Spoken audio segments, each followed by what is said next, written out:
The Memphis Grizzlies are allegedly boosting Jaren Jackson Jr.'s stats at home games. A Reddit user by the name of ADMassive6666 made a deep dive into Jaren's defensive stats and found some pretty suspicious things. He averages 2.2 blocks on the road, which is still very good, but when he plays at home in Memphis, he averages a whopping 4.1 blocks.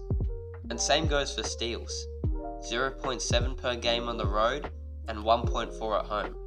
Both of the stats double when he plays at home.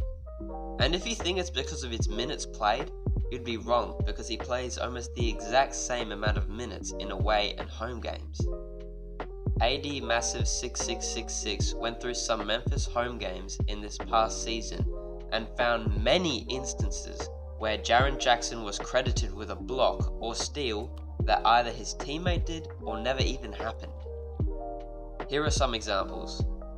Valanciunas comes to help. That's what they're going to expect for Steven Adams to be able to get on the backboard. Williamson in a crowd, ball pops free.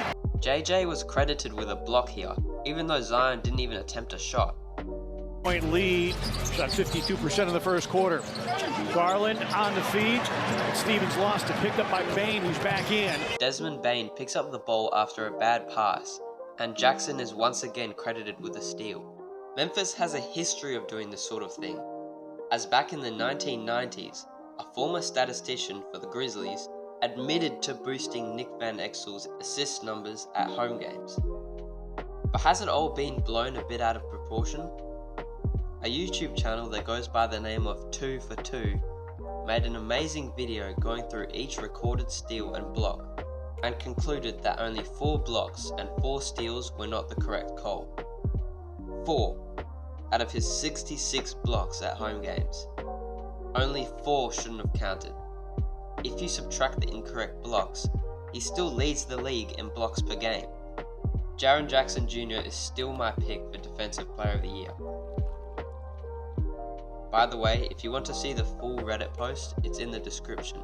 It's like a good 20 paragraphs.